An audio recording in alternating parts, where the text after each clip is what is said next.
Hello students, कैसे हो आप सब। हम यहाँ पे क्लास 12th के लिए जो फिजिक्स का सेकंड चैप्टर है गाउस व गाउस के नियम के अनुप्रयोग, गाउस का नियम क्या है और उसके अनुप्रयोग हम पढ़ रहे थे।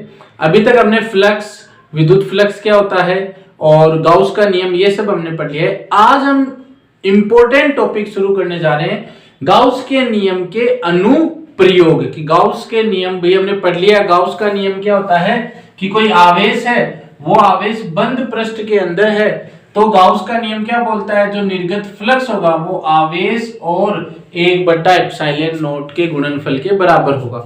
ये हमने पढ़ा है। अब इससे हम किस तरीके से हमारा काम निकलवा सकते हैं या इसका उपयोग कैसे कर सकते हैं, वो आज हम पढ़ने जा रहे हैं। मेरा नाम है गजानंद, हमारा चैनल है पीसी स्टडी पॉइंट।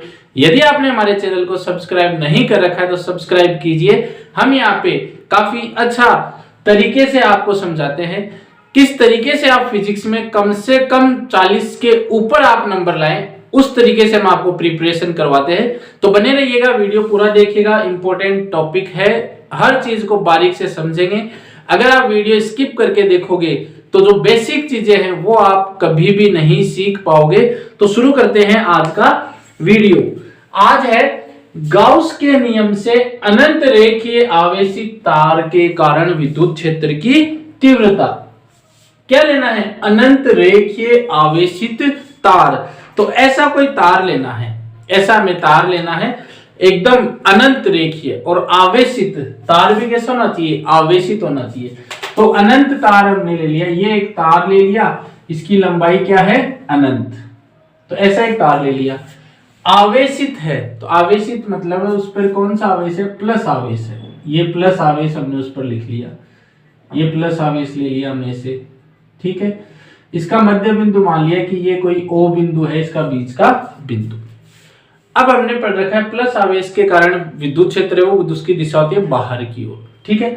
तो हम क्या करेंगे, इसके बिंदु P पर, इसके ये कोई बिंदु P है, इस बिंदु P पर हमें विद्युत क्षेत्र की तीव्रता की गणना हमें करनी है। तो इसके लिए हम क्या करते हैं, इस तार को छोटे छोटे अल्पांशों में मान लेते हैं, छोटे छोटे अल्पांश। अब इससे L दूरी पर ऊपर की तरफ और L दूरी पर ही नीचे की तरफ, जितनी ऊपर दूरी है उतनी ही दूरी नीचे हमें लेनी है, सममिति हमें रखनी है। तो L, इसको छोटे छोटे अल्पांशों में, तो एक अल्पांश ले लिया A1 और इधर से एक अल्पांश ले लिया A2। बराबर दूरी रखनी है, मैं फिर से रिपीट कर रहा हूं, दूरी बराबर होनी चाहिए ताकि सममिति रहे। अब यहां से ये एक अल्पांश A1 ले लिया, ये एक अल्पांश A2 ले लिया। तो अगर ये प्लस आवेश है, तो प्लस आवेश है तो इसके कारण बिंदु P पर विद्युत क्षेत्र, तो हम यहां पर बिंदु P पर क्या मानेंगे, एक धन परीक्षण आवेश लेते हैं। यहां पर प्लस है, यहां पर प्लस है, दोनों प्लस प्लस एक दूसरे को क्या करेंगे, प्रतिकर्षित करेंगे। तो ये वाला प्लस इस प्लस को क्या करेगा, प्रतिकर्षित करेगा। तो ये कुछ इस तरीके से यहां पर आ जाएगा। अब ये आपके पास कॉपी होगी तो उससे सीधी रेखा खींचनी है और अल्पांश के कारण ये हमने नाम दे दिया DE1। ऐसे ही इस A2 के कारण यहां पर क्या होगा, प्रतिकर्षण होगा, तो ये नाम दे दिया हमने DE2 विद्युत क्षेत्र। और यहां पर एक हमने एक सीधी ऐसे सीधी लाइन ले ली हमने, यहां पर ये ले ली सीधी लाइन और ये हो गया। अब जो DE1 कोण बना रहा है वो हमने ले लिया कोण θ1 और DE2 कोण बना रहा वो ले लिया कोण θ2, ठीक है। आगे बढ़ते हैं बड़े मजे तरीके से, बढ़िया तरीके से। ये कोण θ है तो एकांतर के हिसाब से ये कोण भी कितना होगा, θ1। यह θ कोण होगा, दोनों की सममिति है तो ये कोण भी कितना हो जाएगा, θ। ये θ है तो एकांतर के हिसाब से ये कोण भी कितना हो जाएगा, θ। अब वही इस DE2 को घटकों में हम तोड़ते हैं, तो घटकों में हम तोड़ेंगे तो एक तो हो जाएगा ये वाला घटक और एक हो जाएगा ये वाला घटक। तो अब अगर इसको इधर लेकर आएंगे तो θ 0 हो जाएगा।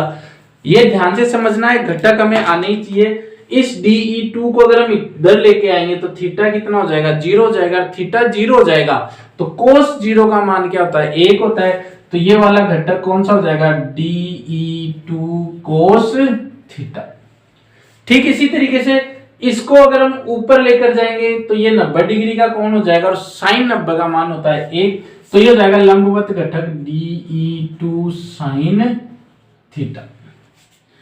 ऐसे ही इसके हम घटक निकालेंगे तो ए घटक तो ये हो गया और ए घटक ये हो गया। इसको इधर लेकर जाएंगे तो ये घटक हो जाएगा DE1 cos थीटा और ये वाला घटक हो जाएगा DE1 साइन थीटा। ये घटक हो गए। अब देखिए चूंकि ये दूरी हमने क्या लिया, सममिति क्यों लिया, क्योंकि ये वाली दूरी क्या है, समान रहेगी। समान रहेगी तो दूरी समान रहेगी, आवेश भी हमने समान लिया है, तो यहाँ ये वाला DE2 sin थीटा और DE1 sin थीटा एक दूसरे को क्या कर देंगे, निरस्त कर देंगे, क्योंकि दोनों की दिशा क्या है, विपरीत है। तो DE1 sin थीटा और DE2 sin थीटा एक दूसरे को निरस्त कर देंगे और DE1 cos थीटा और DE2 cos थीटा एक दूसरे से जुड़ जाएंगे। तो अब हमें जो यहाँ पर चीज समझनी है वो क्या समझनी है, अब दिशा किधर हो गई, तो ये तो अनंत आवेशित तार हो गया और विद्युत क्षेत्र की दिशा, जो परिणामी विद्युत क्षेत्र की दिशा हो जाएगी वो इधर की तरफ होगी, बाहर की। पहली तो बात हमें जो पकड़ के लेना वो ये कि तार के कारण जो ये आवेशित प्लस आवेश हमने लिया है, इसके कारण दिशा किधर होगी, बाहर की ओर होगी। ठीक है, ये चीज समझ में आ गई। लंबवत बाहर की ओर, लंबवत बाहर की ओर।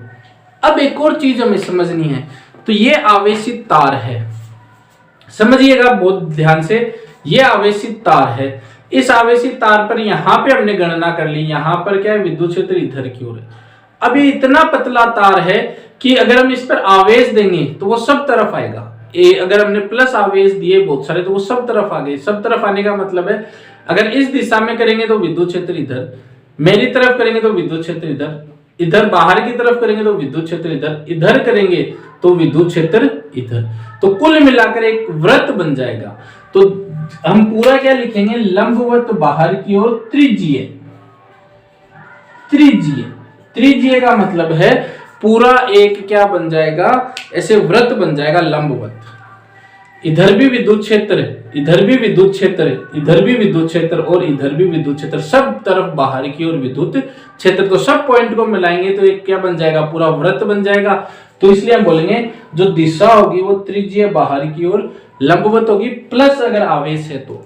अगर हमने माइनस से आवेश किया है तार को तो क्या हो जाएगा, अंदर की ओर लंबवत, अंदर की ओर त्रिज्यीय। तो ये तीनों शब्द याद रखने हैं, लंबवत बाहर की ओर त्रिज्यीय, प्लस के कारण माइनस होगा तो लंबवत अंदर की ओर त्रिज्यीय।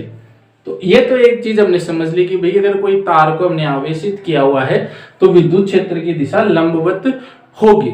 ठीक है, अब हम आगे बढ़ते हैं।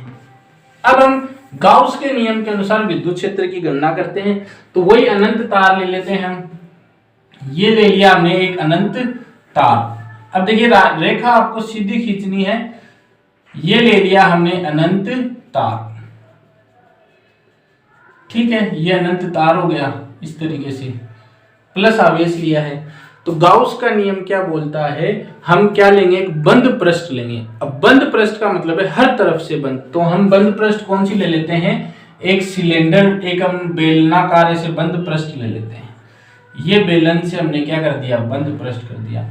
और सममिति रखेंगे, सममिति का मतलब है इधर से जो त्रिज्या होगी वही त्रिज्या इधर से होनी चाहिए, और इसकी जो लंबाई है वो लंबाई ले लेते हैं हम L।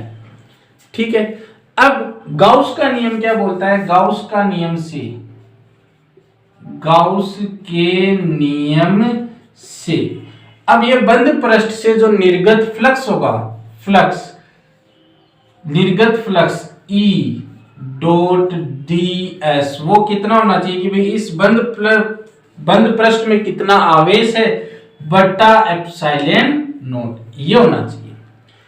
और रेखा के कारण हमने रेखीय आवेश घनत्व, रेखीय आवेश घनत्व, रेखीय आवेश घनत्व लेमड़ा बराबर क्या रखा हुआ है, लेमड़ा बराबर है Q बटा L।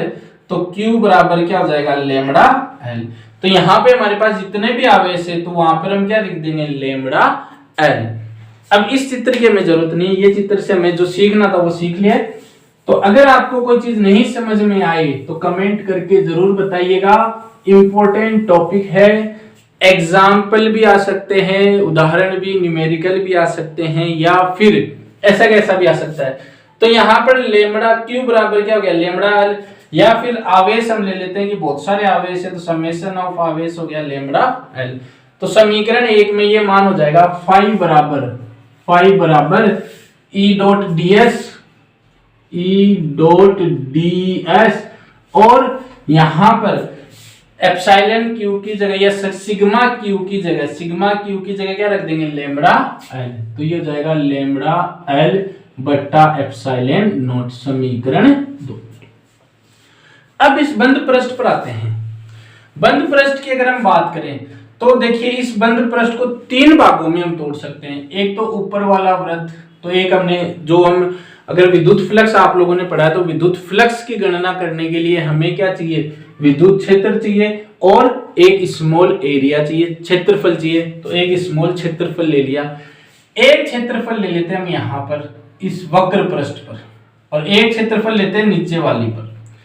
तो याद कीजिए क्षेत्रफल क्या होता है, सदिश राशि होता है। क्षेत्रफल क्या होता है, सदिश राशि, और उसकी दिशा हमने बता रखी है लंबवत बाहर की ओर, लंबवत बाहर की ओर। तो ऐसे पृष्ठ है तो इसकी दिशा किधर होगी, लंबवत बाहर की ओर, लंबवत बाहर की ओर। इसको ds1 नाम दे देते हैं। वक्र पृष्ठ, ऐसे वक्र पृष्ठ है तो दिशा किधर, लंबवत बाहर की ओर। क्षेत्रफल सदिश की दिशा किधर, लंबवत बाहर की ओर।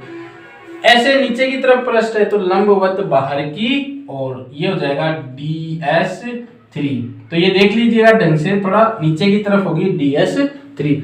तो हम यहाँ पे इस तरीके से लिख लेंगे कि बेलनाकार पृष्ठ को 3 भागों में तोड़ने पर, एक ऊपरी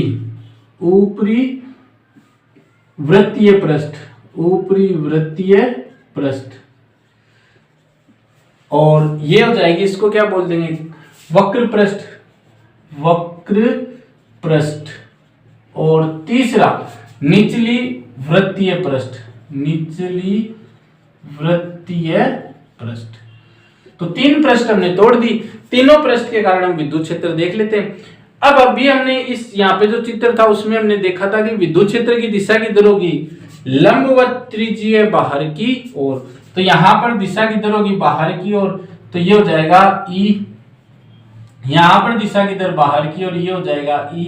और यहाँ पर दिशा किधर, बाहर की ओर, ये हो जाएगा E। यहाँ पर कोण बन रहा है 90 डिग्री, यहाँ पर भी कोण बन रहा है 90 डिग्री। तो ऊपरी वाली पृष्ठ के लिए जो हम निकालेंगे ये यहीं पर हम इसी में तोड़ लेते हैं। पहले हम नाम दे देते हैं S1, इसको नाम दे देते हैं S1, इसको नाम दे देते हैं S2, इसको नाम दे देते हैं S3। तो S1 E dot ds1 plus दूसरी E ds2 S2, और तीसरी E dot ds3 equal to lambda L बट्टा एप्सिलॉन नॉट। अब E ds1, तो सूत्र है हमारे पास फ्लक्स का, फाई बराबर E ds कोस थीटा। तो ये रख देते हैं, ये हो जाएगा S1 E ds cos theta, और S2 E ds cos theta, इसको थीटा1 नाम दे दो, इसको थीटा2 नाम दे दो, और S3 E ds कोस थीटा3 लेमड़ा एल बट्टा एप्सिलॉन नॉट। थीटा1 कितना हो गया, 90 डिग्री। तो 90 डिग्री हम यहाँ पे रख देते हैं S1 E ds कोस 90 डिग्री। 90 डिग्री क्यों है, विद्युत क्षेत्र इधर है, सदिश क्षेत्र इधर है, दोनों लंबवत हैं। दूसरा हम देखें तो E ds कोस। अब देखिए इस पृष्ठ के लिए विद्युत क्षेत्र भी बाहर की ओर, सदिश क्षेत्र भी बाहर की ओर, दो समांतर रेखाओं के बीच में कोण कितना होता है, 0 डिग्री। तो ये हो जाएगा कोस 0 डिग्री। S3 E ds कोस 90 डिग्री लेमड़ा एल बट्टा एप्सिलॉन नॉट। कोस 90 का मान कितना होता है, 0। तो ये भी 0, ये भी 0। कोस 0 का मान कितना होता है, 1। तो 0 प्लस ये हो जाएगा EDS(S2) और प्लस 0 बराबर लैम्बडा बटा L एप्सिलॉन नॉट। बिल्कुल ही सरल तरीके से, जैसा मैं शुरू से बोलता आ रहा था, एक एक चीज जुड़ी हुई है। फ्लक्स आएगा, क्षेत्रफल सदिश आएगा तो फ्लक्स आएगा, फ्लक्स आएगा तो गाउस का नियम आएगा, गाउस का नियम आएगा तो गाउस के नियम के अनुप्रयोग आएंगे। आप लोगों ने अगर पढ़ा है तो बिल्कुल बढ़िया तरीके से एक बार में समझ में आ जाएगा। नहीं आ रहा है तो वीडियो को 2-3 बार देखिएगा, पहले वाले वीडियोस भी देखिएगा अगर आप लोगों ने नहीं पढ़ रखे हैं तो। अब ये 0 हो गया तो EDS बराबर क्या हो जाएगा, लैम्बडा L एप्सिलॉन नॉट।